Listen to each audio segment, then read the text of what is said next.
Dear students, हमने discuss किया था सीबीएसई के क्लास 12 के सैम्पल पेपर का। सीबीएसई क्लास 12 फिजिक्स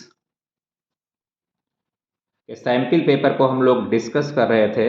जो सैम्पल पेपर है जिसे सीबीएसई ने इशू किया है उसको हम लोग डिस्कस कर रहे थे। तो हमारे इसके पहले वाले वीडियो में मैंने कुछ क्वेश्चंस बताए भी थे।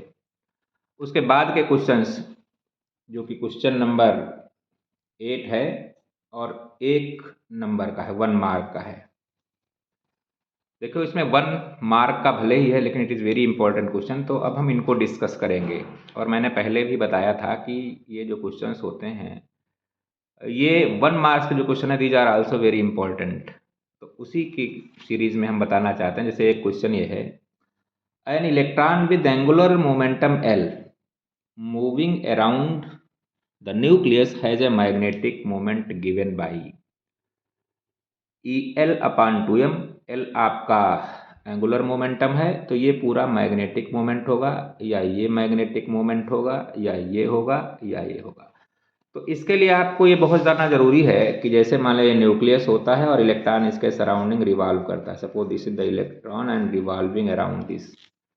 तो इसका जो आपका एंगुलर मोमेंटम है ये एल दिया हुआ है। Angular momentum it is given to you L. और आपको क्या निकालना है? Magnetic moment. मैग्नेटिक मोमेंट तो आपने पढ़ा होगा, magnetic moment comes out to be equal to I into A. Equivalent current when electron revolves around the nucleus, it is equivalent to a current because charge is continuously flowing in an orbit. So it is equivalent to the current. And what is the area of the orbit? That is a. So multiplication of these two will give you magnetic moment. अब यहाँ से आप निकाल सकते हो I equal to charge upon time, A equal to pi are square. तो area will be pi are square and the current equal to rate of flow of charge पर unit time. You may write it as e pi are square upon T. अब दूसरी चीज, angular momentum क्या होता है? अगर हम देखें तो एंगुलर मोमेंटम होता है the moment of its linear momentum. Means linear momentum m v है और इसका जब मोमेंटम निकालेंगे that will be m v r. तो this will be m v equal to 2 pi r upon T into r. इसको अगर हम solve करेंगे तो एल अपान 2m इधर ले आइएगा और यही आ जाएगा पाई आर स्क्वायर अपान टी। तो पाई आर स्क्वायर अपान टी की वैल्यू जब यहाँ पे रखेंगे तो आएगा E into L upon 2m। तो this will be magnetic moment of the electron which is revolving around the nucleus. तो this will be equivalent magnetic moment in terms of angular momentum. तो इतना जब आप देखेंगे, इतना जब करेंगे तभी आप 1 नंबर पाएंगे। It is not very easy to get 1 mark, you have to do such effort. ये करना पड़ेगा तब आपको मिलेगा। तो समझ में आ गया होगा, magnetic moment is always equal to I into A, I equal to rate of flow of charge. Here charge is equivalent to charge on electron E upon T and area is pi are square if radius is R. So this will be equal to E pi are square upon T. अब यहाँ से देखते हैं, हमें चूंकि L के term में लेना है इसलिए L equal to m v r. This is angular momentum, कहीं कहीं इसको जे से रिप्रेजेंट करते हैं। तो this will be m v की value velocity equal to circumference 2 pi r upon T into r. So pi are square upon T equal to L upon 2m। इसको substitute कर दीजिए, ये वैल्यू यहाँ पे आ जाएगी। तो ये 1 नंबर का क्वेश्चन था। अब अगला क्वेश्चन चलते हैं हम, क्वेश्चन नंबर 9। आइए देखें क्या कहते हैं सैंपल पेपर में। The large scale transmission of electrical energy over long distance is done with use of transformer. The voltage output of the generator is stepped up because reduction of the current, power loss is cut down, reduction of current and voltage A and C both. जब कहीं distant remote area में हम कोई power भेजते हैं तो उस power को high volt step up transformer क्यों लगाते हैं? जैसे कहीं अगर पावर भेजनी है तो यहाँ पे हम स्टेप अप ट्रांसफार्मर लगाएंगे। This will B step up transformer. यहाँ पे स्टेप अप कर देते हैं, स्टेप अप ट्रांसफार्मर। ये क्यों भेजा जाता है? इसीलिए आपने बहुत हाई वोल्टेज वाली लाइन देखी होगी, उन पे लिखा होगा डेंजर 22,000 वोल्ट या 11,000 वोल्ट, ये आपने लिखा देखा होगा। तो जो बड़ी बड़ी दूर लाइनें भेजी जाती हैं डिस्टेंस एरियाज में, वो स्टेप अप ट्रांसफार्मर से भेजी जाती हैं। जबकि घरों में तो हम 220 वोल्ट से ही काम चलाते हैं। Each and every device is made to operate at 220 volt. तो रिमोट एरिया में भेजने के लिए हमें इसकी ज़रूरत क्यों पड़ी? तो इसके लिए बेस्ट रीज़न ये है कि पावर लॉस बहुत कम हो। जब किसी वायर में कोई भी करंट फ्लो होती है तो वहाँ पे पावर लॉस का फार्मूला होता है I²R। अब I अगर कम होगी तो हमारा पावर लॉस भी कम होगा, जो लॉस इन पावर है वो भी कम होगा, लॉस इन पावर। तो इसलिए I को रिड्यूस करने के लिए हम वोल्टेज को बढ़ा देते हैं। तो I कम कब होगी? जब वोल्टेज हमारा ज़्यादा होगा। ठीक है, तो जब वोल्टेज ज़्यादा होगा तो आई हमारी कम होगी, क्योंकि P equal to V I, power तो वही भेजनी है हमें। आई जब कम हो जाएगी तो वोल्टेज अपने आप अपग्रेड हो जाएगी। इसलिए V को 100 टाइम्स बढ़ाएंगे तो आई हमारी 1/100 रह जाएगी, जिससे पावर लॉस बहुत कम हो जाएगा, 1/100 हो जाएगा। तो वही चीज़ है कि in order to send electricity in remote areas, very distant areas, we have to make it step up. अगर 220 वोल्ट होना है तो 220 वोल्ट 220 वोल्ट नहीं भेजेंगे, we have to use step up transformer and we have to step up. 220 से हम 22,000 करेंगे तब भेज पाएंगे, because it is 100 times more voltage. So current will be reduced to 1/100 value. 1/100 square 1/10,000, इसलिए पावर रिडक्शन 1/10,000 ही रहेगा। तो इसमें कौन सा आंसर सही है? रिडक्शन ऑफ द करंट, ये भी सही है। दूसरा कह रहा है reduction of current end voltage, तो ये गलत है, क्योंकि करंट का रिडक्शन तो सही है, वोल्टेज का कैसे रिडक्शन होगा? वोल्टेज तो स्टेप अप कर रहे हैं। Power loss is cut down, ये सही है। सो ए एंड सी बोथ, तो इसमें डी पार्ट सही होगा, क्योंकि ए और सी हमारे दोनों ही इसमें करेक्ट हैं। तो रिडक्शन ऑफ करंट भी हो रहा है और power loss is cut down भी हो रहा है। ऐसे ही एक अगला क्वेश्चन आ रहा है, बहुत ही अच्छा क्वेश्चन है, क्वेश्चन नंबर 10, आपको ध्यान देने की जरूरत है।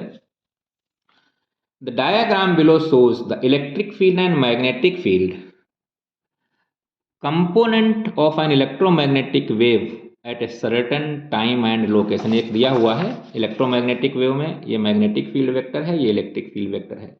The direction of propagation of electromagnetic wave is, जो इलेक्ट्रोमैग्नेटिक वेव होती है, जैसे light is suppose to be electromagnetic in nature, तो that direction will be perpendicular to E and B and out of the plane of the paper, perpendicular to E and B and into the plane of the paper, parallel and in the same direction as E, parallel and in the same direction as B। देखिए बहुत ज़रूरी है, जो electromagnetic waves होती हैं, electromagnetic waves, light is suppose to be electromagnetic in nature, तो इनकी जो प्रोपोगेशन की डायरेक्शन होती है ई क्रॉस बी होती है, means perpendicular to E as well as perpendicular to B. तो अगर मान लीजिए इधर आपका है बी और इधर आपका है इलेक्ट्रिक फील्ड वेक्टर, तो एक ऐसा वेक्टर जो कि इसके भी परपेंडिकुलर हो और इसके भी परपेंडिकुलर हो, वो जेड, अगर हम इसे एक्स डायरेक्शन मानते हैं, इसे वाई डायरेक्शन मानते हैं, तो ये हमारा किधर होगा? जेड डायरेक्शन में होगा। तो direction of propagation of electromagnetic wave will be in this direction and this direction is also called as direction of E cross B. अगर आपने वेक्टर प्रोडक्ट पढ़ा होगा तो क्रॉस प्रोडक्ट का जो रिजल्टेंट आता है that is also a vector and that has direction perpendicular to both E and B। Cross product में जो रिजल्ट आता है वो भी एक वेक्टर ही होता है और उसकी जो डायरेक्शन होती है फर्स्ट वेक्टर और सेकंड वेक्टर दोनों के परपेंडिकुलर होती है। तो यहाँ पर भी आएगा the resultant direction will be perpendicular to both E and B। अब इसमें परपेंडिकुलर दो तरीके से दिया हुआ है, out of the plane of the paper into the plane of the paper. अब out of the plane of the paper means ऊपर की ओर, into the plane of the paper means नीचे की ओर। तो अब आप यहाँ पे लगा लीजिए, this is X direction, this is Y direction and perpendicular to the paper will be Z direction, तो it will be equal to out of plane of the paper. तो यहाँ पे जो डायरेक्शन होगी out of plane of paper हो जाएगी। तो इसका भी पहला पार्ट सही है, इसलिए इसका आंसर हो जाएगा ए, क्योंकि ये आपकी डायरेक्शन है बी की, ये डायरेक्शन है ई की, तो ये जो परपेंडिकुलर ऐसे होगा इन दैट डायरेक्शन, ऊपर की ओर ऐसे मान सकते हो, तो that will B direction of electromagnetic wave. इसी तरीके से और भी क्वेश्चंस आते हैं, आइए देखें। अगला क्वेश्चन देखें, अगला क्वेश्चन है 11th क्वेश्चन। ध्यान दीजिएगा, कह रहा है इन ए क्वाइल ऑफ रेजिस्टेंस 100 ओम, एक क्वाइल है जिसका रेजिस्टेंस कितना है 100 ओम है। A current is induced in this coil by changing magnetic flux through it. The variation of current with time as shown in the figure, the magnitude of change in flux through coil is। एक coil है, इसको आप बहुत ही ढंग से देखें, ये दिया हुआ है इधर टाइम और इधर दिया हुआ है करंट, ये 10 एम्पियर है, ये 0.5 सेकंड है। तो चेंज इन फ्लक्स पूछ रहा है, ये 200 वेबर होगा, इतना होगा, ये होगा कि ये होगा। तो आइए देखें, आपको बताते हैं। जैसे कोई कॉयल है, इस कॉयल के क्रॉस अगर कोई फ्लक्स चेंज हो रहा है, अगर मान लीजिए एसी से भी फ्लक्स चेंज हो रहा है, तो जब भी फ्लक्स चेंज होगा इसके क्रॉस इलेक्ट्रोमैग्नेटिक इंडक्शन होगा, वोल्टेज डेवलप होगा। तो ये जो इलेक्ट्रोमैग्नेटिक वोल्टेज है that is always comes out to be delta phi upon delta T. The induced voltage is equal to the rate of change of magnetic flux. Minus होता है लेकिन यहाँ न्यूमेरिकल वैल्यू ले रहे हैं, तो ये आपने पढ़ा होगा। If current flowing through any coil is continuously changing, then magnetic flux linked with the coil will change, as a result of which, due to the phenomena of electromagnetic induction, induced EMF is set up across the ends of the coil. That induced EMF or induced voltage दोनों एक ही चीज़ है, चाहे induced EMF कहिए या induced voltage कहिए, इतना develop होगा। अब E हमें मालूम है, करंट की बात कर रहा है तो इंड्यूस्ड करंट कितनी हो जाएगी, इंड्यूस्ड करंट इक्वल टू, इसको रेजिस्टेंस से डिवाइड कर दीजिए, that will be E upon R, और इसकी वैल्यू आती है delta phi upon delta T. अगर यहाँ पे आप देखोगे तो आएगा आई इंटू डेल्टा टी, एक साथ में हो गया, into R, that will be delta phi. तो ये निकालना है आपको, delta phi change in flux निकालना है। तो चेंज इन फ्लक्स तभी आप निकाल सकते हो जब ये वैल्यू आपको मालूम हो। तो एग्जैक्ट आई तो मालूम नहीं है, वहाँ पे तो एक ग्राफ दिया है, इधर टाइम दिया है, इधर आपका करंट दी हुई है, और ये वैल्यूज दी हुई है कि ये यहाँ पे 0.5 सेकेंड है, तो आपकी करंट है 10 एम्पियर। तो आई डेल्टा टी कैसे निकालेगा, तो एग्जैक्ट वैल्यू आई की दी हो और चेंज इन टाइम दिया हो, नहीं दिया है तो इसका मतलब इसका हम एरिया निकाल लेंगे। तो I delta t will be equal to area of this curve. तो I delta t equal to half into base into height. Base है 0.5 और हाइट है 10, तो आ जाएगा 2.5। तो आई डेल्टा टी की वैल्यू जब आपने निकाला, that comes out to be equal to area of this I T curve, because you have to determine the value of I delta T. Exact value नहीं दी है आपकी, ये करंट वेरी हो रही है इतने टाइम में, तो आपने इसका एरिया निकाला, then you have find out the area, that comes out to be equal to half into base 0.5 and 10 ampere. तो ये आ जाएगा आपका 2.5, रख दीजिए इसमें। तो डेल्टा फाई कितना हो जाएगा आपका, I delta t is 2.5 and R is given to you, resistance इसका दिया हुआ है कितना 100 ओम, इसको 100 ओम कर दीजिए, तो ये आ जाएगा आपका 250 वेबर। तो इन चारों आंसर में सबसे सही कौन सा, 200 वेबर, 275, 225 एंड 250 वेबर। तो ये आपका फोर्थ वाला जो है वो सही हुआ। तो आपको अटेम्प्ट करना पड़ेगा, विदाउट अटेम्प्ट आपको आंसर नहीं मिलेगा। इतने इजी नहीं होते हैं, आपको थोड़ा सा एफर्ट करना पड़ेगा और थोड़ा सा ब्रेन अप्लाई करना पड़ेगा। जब ब्रेन अप्लाई कर लोगे तभी आप कर सकते हो। एक और क्वेश्चन 1 मार्क का है, आप देखिए क्वेश्चन नंबर 12, बहुत ही अच्छा क्वेश्चन है ये। क्वेश्चन क्या कह रहा है, द एनर्जी, ये सब 1 मार्क के क्वेश्चन है, थोड़ा दिमाग भी लगाना पड़ेगा तभी आप 1 मार्क पाएंगे, otherwise it is not possible to get 1 mark. The energy of an electron in nth orbit of hydrogen atom is -13.6 upon n square electron volt. The negative sign of energy indicates. Negative sign जो energy का है क्या indicate करता है, electron is free to move, electron is bound to the nucleus, kinetic energy of electron is equal to potential energy of electron, atom is radiating energy. देखिए एक बहुत ही अच्छी चीज हम आपको बताएं, suppose this is nucleus and electron is revolving here, most of the case you will find this here, इसकी एनर्जी दी हुई है that comes out to be -13.6 upon n square electron volt. जब भी इसकी एनर्जी नेगेटिव हो तो negative energy arise due to the force of attraction, याद रखिए फोर्स ऑफ अट्रैक्शन। जहाँ कहीं पर भी एनर्जी नेगेटिव है तो आप समझ लीजिए ग्रेविटेशनल पोटेंशियल एनर्जी नेगेटिव होती है, बट नेचुरल है, वहाँ पे आपका फोर्स ऑफ अट्रैक्शन होगा। एक पॉजिटिव चार्ज है, एक नेगेटिव चार्ज है, इनके बीच पोटेंशियल एनर्जी नेगेटिव होगी, बट नेचुरल यहाँ फोर्स ऑफ अट्रैक्शन है। लेकिन अगर एक पॉजिटिव है दूसरा भी पॉजिटिव है तो इनकी पोटेंशियल एनर्जी पॉजिटिव आएगी। जब पॉजिटिव आएगी तो इसका मतलब इनके बीच में फोर्स ऑफ रिपल्सन है। तो यहाँ पे नेगेटिव का मतलब क्या है? नेगेटिव का मतलब है the force of attraction is acting on the electron, और इसको हम ये भी कह सकते हैं electron is bound to the nucleus. तो यहाँ पर इसकी एनर्जी जो नेगेटिव है, इस नेगेटिव का मतलब है कि some force of attraction is acting on this electron. From where this force of attraction come? This force of attraction is applied by the nucleus which is positively charged on this electron. तो इस nucleus से इस पे कौन सा force लग रहा है? Force of attraction. By this force of attraction the energy is supposed to be negative। और आपके जो चार रीजन दिए हैं तो चार रीजन में देखिए इससे कौन रिजिम्बल करता है, मेल खाता है? Electron is free to move, गलत हो गया। Electron is bound to the nucleus, जब फोर्स ऑफ अट्रैक्शन लगेगा तो ये सही हो जाएगा, electron is bound to the nucleus. फिर थर्ड पार्ट है kinetic energy of electron is equal to potential energy, ये भी सही नहीं है। और एटम इज रेडिएटिंग एनर्जी, ये भी सही नहीं है। तो इसका पार्ट कौन सा सही हो गया? बी सही हो गया। तो ऐसे क्वेश्चन जब आएंगे तो आपको मालूम है इसका कौन सा पार्ट सही हो जाएगा? बी पार्ट सही हो जाएगा। तो ये जो 12 क्वेश्चन आएंगे ये 1 मार्क के आएंगे और ये कॉम्प्रिहेंसिव टाइप के होंगे, हमने बताया था, यानी 1 मार्क ईच। अब देखिए थोड़ा कंफ्यूजन क्रिएट करने वाले क्वेश्चन आते हैं जो कि 4 क्वेश्चंस होंगे। 4 क्वेश्चंस एजर्शन टाइप होंगे, यानी क्वेश्चन नंबर 13, 14, 15 और 16 ये एजर्शन टाइप्स होंगे, यानी स्टेटमेंट दिया होगा और उसका काज दिया होगा, रीजन। तो आपका एक स्टेटमेंट दिया होगा, जो भी स्टेटमेंट है एजर्सन जिसे बोलते हैं, ये आपका दिया होगा एजर्सन, और दूसरा दिया होगा उसका रीजन, माने काज, इस रीजन से ये सही है या काज।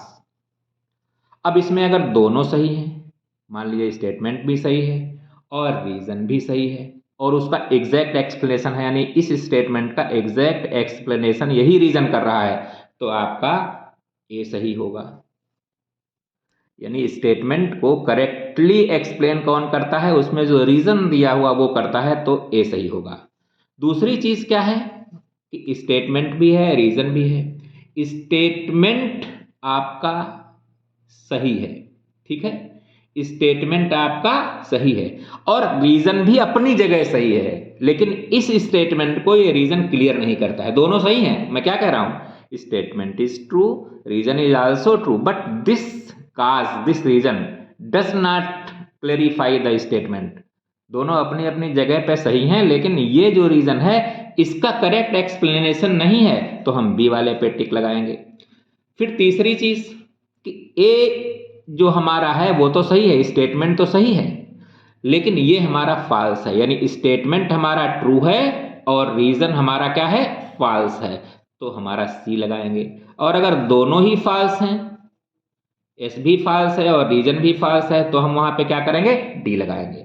तो आप देखिए मेन चीज है कि इनमें दो में पहचानना तो आसान है, लेकिन इनमें थोड़ा दिमाग लगाना पड़ेगा। यानी स्टेटमेंट आपका ट्रू है और जो रीजन है ये करेक्टली एक्सप्लेन करता है, करेक्टली एक्सप्लेन करता है उस स्टेटमेंट को। तो है दोनों सही, लेकिन इस स्टेटमेंट का एग्जैक्ट एक्सप्लेनेशन यही रीजन करता है। इसमें क्या है? एस ट्रू तो है और आर अपनी जगह पे ट्रू है, लेकिन ये आपका not correctly explaining, not explaining above statement, explaining above assertion, ठीक है, ये चीज समझ में आई? एबव असर्शन को ये सही नहीं करता है। तो इसका मतलब जो स्टेटमेंट है अपनी जगह वो भी सही है, रीजन भी अपनी जगह सही है, लेकिन इसको सही तरीके से एक्सप्लेन नहीं करता। आइए देखें, ये क्वेश्चन बड़ा सोच समझ करने वाले होते हैं। क्वेश्चन नंबर 13 इसी पे बेस्ड है। क्या है क्वेश्चन नंबर 13? ध्यान दीजिए, कह रहा है एजर्सन दिया, एजर्सन मीन्स एक स्टेटमेंट दिया उसने, for the radiation of frequency greater than the threshold frequency, photo electric effect पे बेस्ड क्वेश्चन है। For a radiation of frequency greater than the threshold frequency, photoelectric current is proportional to intensity of radiation। अगर incident radiation की frequency threshold frequency से ज़्यादा है तो photo electric current जो बहती है, जो स्टार्ट होती है, वो क्या इंटेंसिटी ऑफ लाइट पे बहती है, उस पर डिपेंड करती है। इसका रीजन इन्होंने दिया है greater is the number of energy quanta available.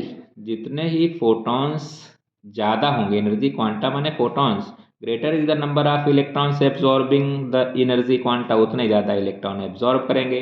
Greater is the number of electrons coming out of the matter, उतने ज़्यादा इलेक्ट्रॉन निकलेंगे और उतना ही ज़्यादा करंट बहेगी। तो आइए देखें इसमें क्या हो सकता है। जैसे मान लें एक फोटो सेंसिटिव मटेरियल है और फोटो सेंसिटिव मटेरियल में बहुत सारे इलेक्ट्रॉन होते हैं, हर मटेरियल में होते हैं, लेकिन यहाँ पे सुटेबल फ्रीक्वेंसी का मतलब समझते हो, ग्रेटर देन थ्रेशोल्ड फ्रीक्वेंसी और दहली फ्रीक्वेंसी। क्योंकि दहली फ्रीक्वेंसी से अगर कम फ्रीक्वेंसी की लाइट इंसिडेंट होगी तो इलेक्ट्रॉन निकलेंगे ही नहीं। तो those photons which are incident to this plate having frequency more than this दहली फ्रीक्वेंसी, इस पे जब पढ़ते हैं तो one electron will absorb those radiations and this photon got absorb after getting energy. कितनी एनर्जी आई, H nu, getting energy from this photon the electron will emit out from this plate and go towards anode plate, चला गया वहां पे anode plate. Similarly, this photon is absorbed by this electron and this electron is emitted and this electron will be attracted towards this anode plate। तो आप अगर एक graph देखें तो ग्राफ ऐसे मिलता है, ये ग्राफ। अब अगर आप सोचते हैं कि और ज़्यादा इलेक्ट्रॉन निकलें तो और ज़्यादा फोटॉन इस पे इंसिडेंट करने पड़ेंगे। जितने ही ज़्यादा फोटॉन्स इस प्लेट पे इंसिडेंट होंगे, those photons will be absorbed by the electrons in the plate and electrons after getting energy from photons will be emitted out and move towards anode plate। और जैसे जितने ज़्यादा जाएंगे उतना ही ज़्यादा करंट बहेगी। यहाँ पर एक कंडीशन है, each electron absorbs only one photon. ये नहीं है कि यहाँ पर एक फोटॉन की एनर्जी दो इलेक्ट्रॉनों को मिल जाए, no, only one photon will be absorb by one electron and one electron after getting energy from that photon will be emitted out। क्योंकि वो emitted out होने के लिए तो उसके पास एनर्जी है, क्यों, क्योंकि थ्रेशोल्ड फ्रीक्वेंसी से ज़्यादा है। एग्जैक्ट इतनी ही गिरती तो वो आगे काइनेटिक एनर्जी होती ही नहीं उसमें, ये तो आप पढ़ ही चुके होंगे, लेकिन इस क्वेश्चन के लिए इतना ही जानना जरूरी है। If it is the intensity of the light means less number of the photons are incident, then current is this। if it is doubled then current will be this। तो this line will indicate current and this is voltage। तो यहाँ पे ये कहना पड़ेगा कि more and more number of the photons which are incident to this plate, more and more electrons will be emitted out and hence they are attracted towards anode plate, more and more current will flow through this। अब आइए देखें इससे हम क्या मिलता है हमें। कह रहा है for the radiation of frequency greater than the threshold frequency. ये तो हमने पहले कह दिया कि थ्रेशोल्ड फ्रीक्वेंसी से ज़्यादा है तो इलेक्ट्रॉन एमिट भी होंगे और काइनेटिक एनर्जी भी होगी। Photo electric current is proportional to intensity of radiation. जो फोटो इलेक्ट्रिक करंट है, जितने ही ज़्यादा इलेक्ट्रॉन जाएंगे उतने ज़्यादा करंट बहेगी, डबल हो गई करंट। देखिए यहाँ इतनी करंट आई थी और ये करंट डबल हो गई जब इंटेंसिटी ऑफ लाइट डबल हो गई। तो कह रहा है greater is the number of energy quanta available. Energy quanta available माने ये फोटॉन जितने ही ज़्यादा फोटॉन होंगे, greater is the number of electrons absorbing the energy, ये इलेक्ट्रॉन्स उतने ही ज़्यादा नंबर में होंगे absorbing the energy from the quanta. फिर कह रहा है and greater is the number of electrons coming out of the metal, और ज़्यादा संख्या में इलेक्ट्रॉन्स इमिट होंगे। सही बात है, ज़्यादा संख्या में होंगे तो उतने ज़्यादा करंट बहेगी। तो ये जो रीज़न है ये एग्जैक्टली एक्सप्लेन करता है पहले को, और अगर रीज़न एग्जैक्टली करेक्टली एक्सप्लेन करता है तो कौन सा ऑप्शन सही हमारा है, ए। कौन सा ऑप्शन सही है हमारा, ए। तो यहाँ पे जब हम करेंगे तो यहाँ पे ऑप्शन ए कहेंगे, क्योंकि B is exact explanation of statement या एजर्सन ए।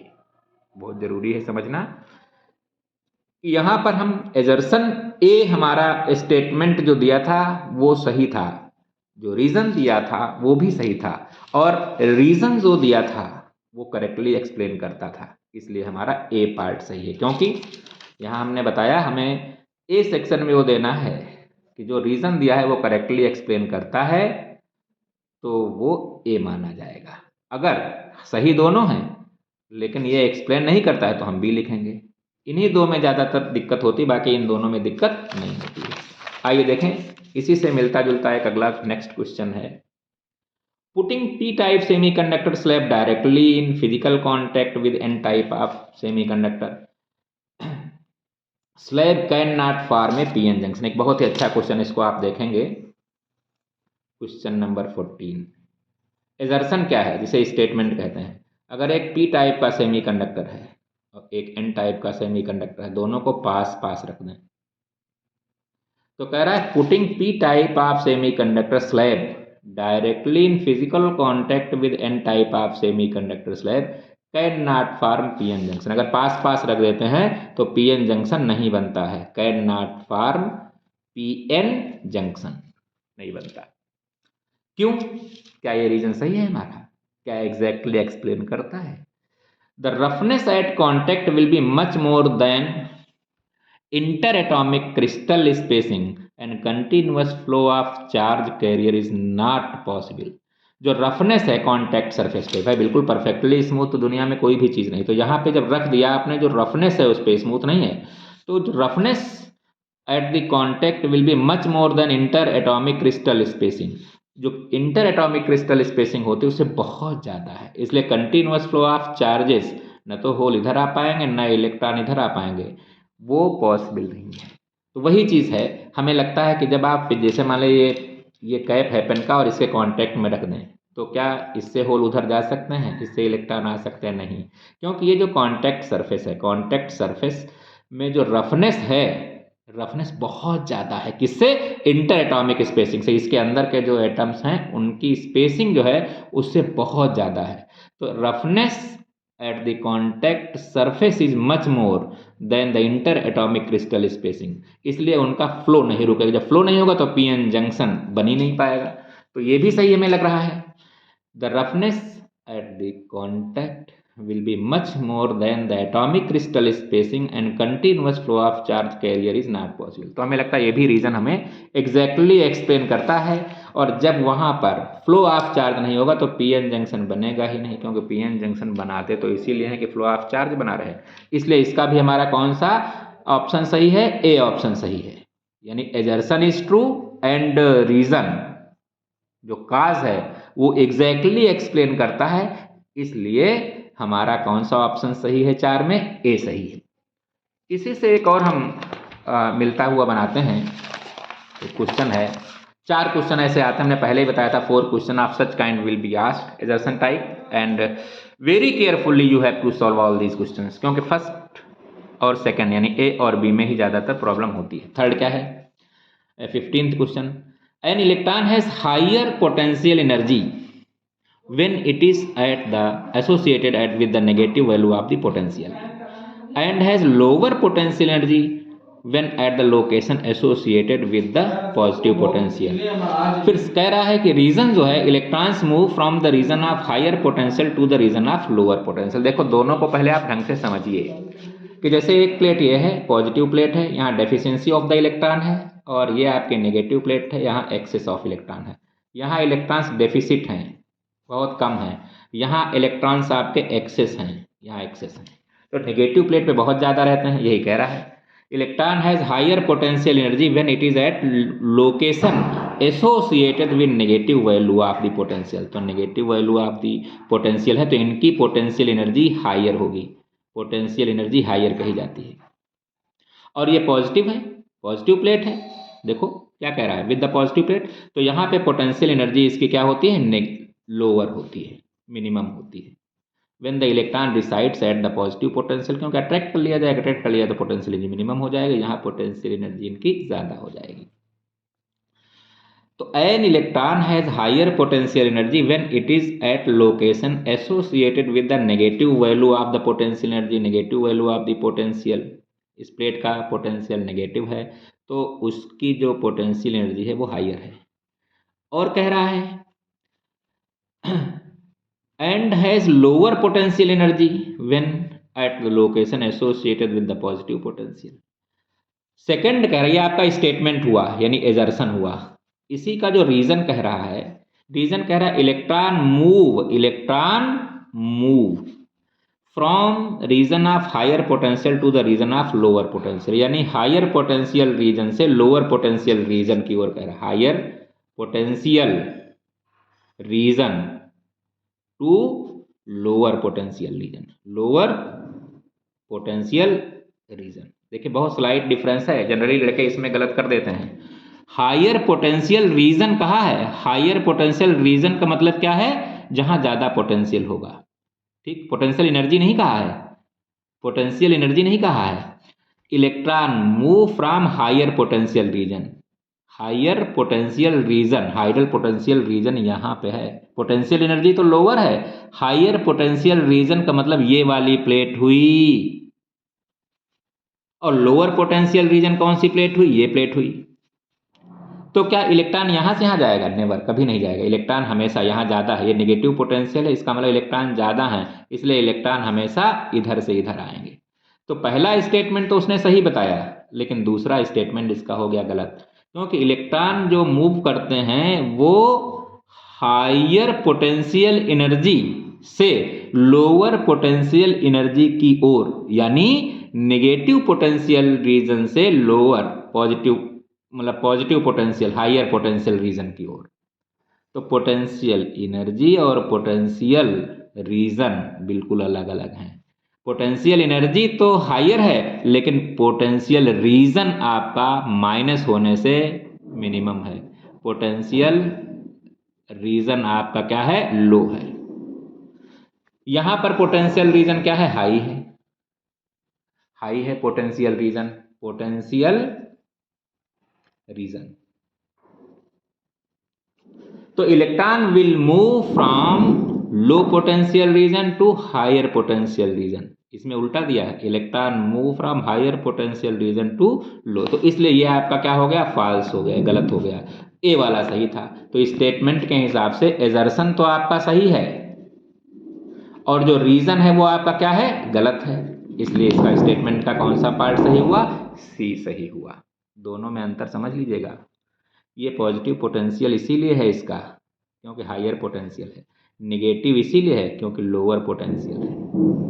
अब निगेटिव तभी होती है कोई चीज जब एक्सेस ऑफ इलेक्ट्रॉन हो, तो बहुत सारे इलेक्ट्रॉन हैं, टू मैनी इलेक्ट्रॉन्स आर, और यहाँ पर too many deficit of electron, तभी पॉजिटिव है। तो इलेक्ट्रॉन जहाँ ज़्यादा होंगे वहीं से चलेंगे, किधर चलेंगे, जिधर कम होंगे।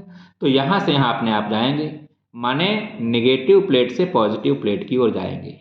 निगेटिव प्लेट मतलब क्या है, निगेटिव प्लेट का मतलब है कि यहाँ पे पोटेंशियल रीजन लो है और इधर पोटेंशियल रीजन हाई है, तो अपने आप इधर से इधर जाएंगे। स्टेटमेंट में उल्टा दिया है, इसीलिए ये फॉल्स हो गया। एक लास्ट क्वेश्चन इसी का है, एजर्सन टाइप का है, 16 question. Propagation of light through an optical fibre is due to total internal reflection taking place at the core cladding interface. Refractive index of material of the cladding of optical fiber is greater than that of core. देखिए इसका वैसे बहुत ज़्यादा relation इस एजर्सन से है नहीं। ये आपके यहाँ ऑप्टिकल फाइबर है, ऑप्टिकल फाइबर एक नया टॉपिक जुड़ा था क्वेश्चन नंबर 16। उसमें ऑप्टिकल फाइबर में दो मेन पार्ट होते हैं, एक होता है सेंट्रल रीजन पार्ट, इसका रिफ्रैक्टिव इंडेक्स बहुत ज़्यादा होता है, इसे कोर कहते हैं। और कोएक्सियल पार्ट में इसी के ऊपर होता है जिसका रिफ्रैक्टिव इंडेक्स कंपैरेटिवली कम होता है, इसे क्लैडिंग कहते हैं। तो जो फेनामेना होता है इसके बाउंड्री सरफेस पे यहाँ होता है, ये यहाँ रिफ्लेक्ट होके आती है, यहाँ जाती है, फिर ये रिफ्लेक्ट होके आती है। तो यहाँ पर टोटल इंटरनल रिफ्लेक्शन होता है, यानी डेंसर से रेयरर के अंदर जब जाती है तो क्रिटिकल एंगल से ज़्यादा एंगल है, इसलिए उसी में टोटल रिफ्लेक्ट होके वापस आती है। यहाँ पे फिर angle of incidence critical angle से ज़्यादा है तो फिर दूसरे मीडिया में नहीं जाएगी, फिर उसी में आ जाएगी। यहाँ पे फिर वही चीज़, तो इस तरीके से बाउंड्री सरफेस पे चलती है, ये लाइट रे बाउंड्री सरफेस पे जा रही है। तो ये डेंसर है ना, तो रिफ्रैक्टिव इंडेक्स ऑफ कोर का हमेशा ज़्यादा होता है क्लैडिंग से। जो बाहर वाली ये कोएक्सियल पार्ट होता है इसे क्लैडिंग कहते हैं, जो लेस रिफ्रैक्टिव इंडेक्स का होता है, और सेंट्रल पार्ट जो होता है ये high refractive index material glass या प्लास्टिक दोनों का हो सकता है। तो स्टेटमेंट आपका उल्टा दिया था। स्टेटमेंट क्या दिया था, refractive index of material of cladding of optical fibre is greater than that of core, यानी क्लैडिंग का ज़्यादा कह रहा है, जबकि क्लैडिंग का क्या होता है, कम होता है। तो इसका मतलब है आपका जो रीजन है ये रॉन्ग है, ये गलत है। ये फॉल्स है। एजर्शन तो सही था, एजर्शन तो ट्रू था, तो एजर्शन ट्रू था, रीजन रॉन्ग था, इसलिए स्टेटमेंट का कौन सा ऑप्शन सही है? सी। जो 4 आंसर है उसमें सी वाला आपका सही है। तो इस तरीके से इन क्वेश्चंस में बहुत ध्यान देने की जरूरत पड़ती है। बाकी क्वेश्चंस अगले वीडियो में। Thank you.